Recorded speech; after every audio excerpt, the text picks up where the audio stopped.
I have encountered in the internet an anecdote which I suppose may be a good introduction for our reflection this day.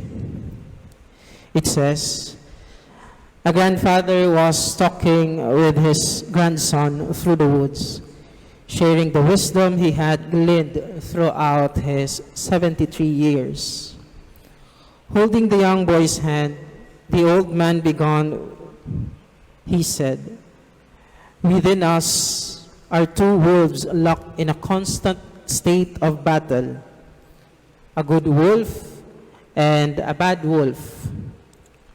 The good wolf represents all of the good things we seek to be: brave, honest, true, happy, and generous of spirit. The bad wolf represents greed, anger, selfishness, arrogance, hatred, and fear. Throughout our lives, these two wolves will battle." Then the young boy looked up at his grandfather and asked, "Which one will win?" The grandfather replied simply, "Whichever one you feed." Brothers and sisters, among all God's creatures, the human being is considered to be the crowning glory of God, meaning we are special in God's eyes among all His creatures.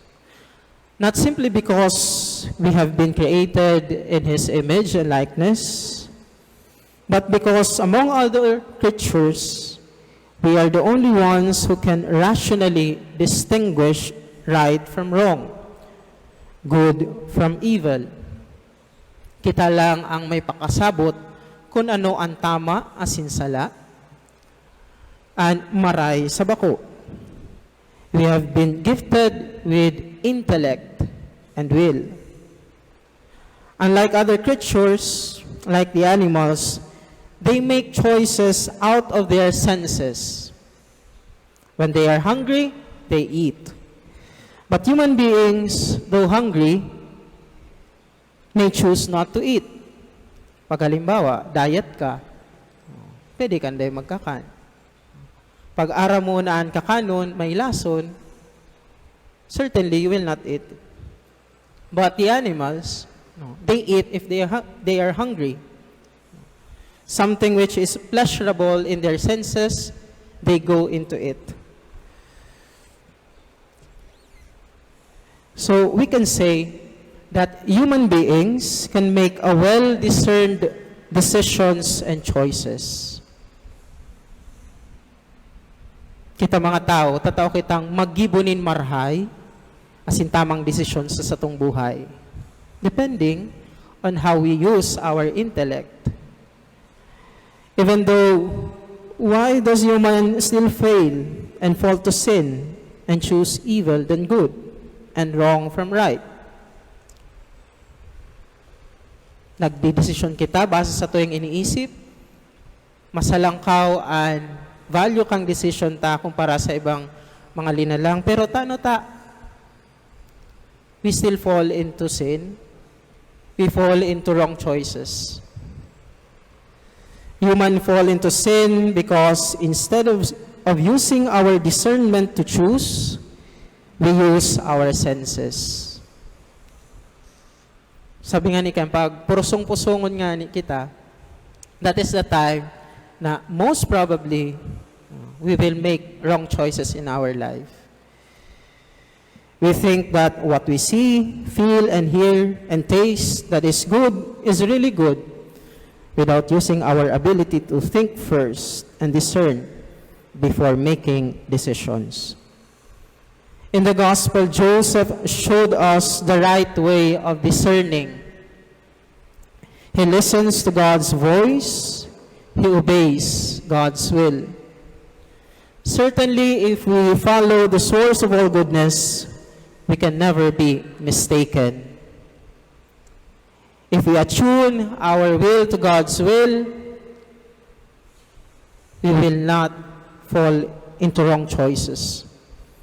The world may judge us as ignorant, but in reality we are not, because we are abiding by God's wisdom, the source of all truth and goodness. So how can we be wrong if we are following God's will?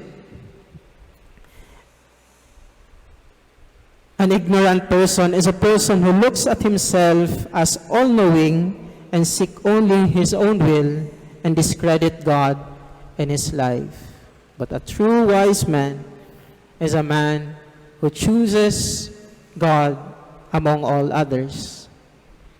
The act of Herod in the gospel is an act of ignorance. He was so much blinded by his obsession to his throne that he even ordered that all the children around and in Bethlehem who are 2 years old and under be murdered. He was threatened because the Messiah to be born is prophesied to become the king, and he was afraid that he might be dethroned because of the coming king, the Messiah. And so what he did was to murder all the children aging 2 years old and below. Who then is ignorant? The man who attunes his will to God's will, or the one who sees himself as the sole owner of the truth and good? Dear brothers and sisters, we are losing the sense of good because we are not properly discerning. Progress which is lasting is not simply a matter of hard work. Bako sa na yan pagigos, bako sa na yan puro pagtrabaho, but also a matter of good choice and wise decision. Saint Joseph, our beloved patron, is teaching us today how to entrust ourselves to God, to attune our thinking to God's wisdom. We are once again reminded from the scripture through the example of Saint Joseph that the foolishness of God is wiser than human wisdom. The weakness of God is stronger than human strength. If God is with us, who can be against us? This is a great challenge for us in this modern time on how to form our students to properly discern and not to be overwhelmed by what they simply see and feel. We are in competition with the lures of this world. Youth of today are very aggressive and impatient. They want everything instantly, and that is the influence of the modern world. Kang nag-abot ang internet, ang mga estudyante, hinugakan na mag-search sa library. Kasi, i-encode mo lang sa Google, yaon na.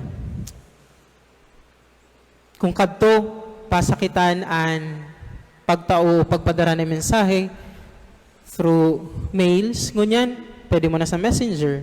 Madali na ang communication. And that influence of the modern world, modern technology, is bringing us to become impatient. It is giving us the mentality na ang gabos, madali sanang mangyari. Ang gabos, pwedeng madalion. And so, we are becoming impatient. Pag nawawara ng internet, mapupungot kita. Pag maluya ang signal ng cellphone, anggot kita. So, we are losing our tolerance to pain. The youth of today want everything instantly, and they are losing their tolerance to pain because they want things to be comfortable as possible. And so, sacrificing and waiting has been so strange for them. More so, discerning is so strange as well for them. Because when you discern, you must take time. You must have enough time. It is not done instantly. With that, they are led to astray. The key to lead them to the right path is to teach them how to be patient, how to discern, and how to wait, and to enlighten them that all things are at best when patiently thought of in accordance to God's will and wisdom. May we, as molders of students, never cease to patiently address this concern in this modern time for the benefit of our students and youth. Let us always seek the intercession of our patron, Saint Joseph, that they may become instruments of proper discerning for our students and become good examples to them. That is the challenge given us, and it must begin in us. Please all stand.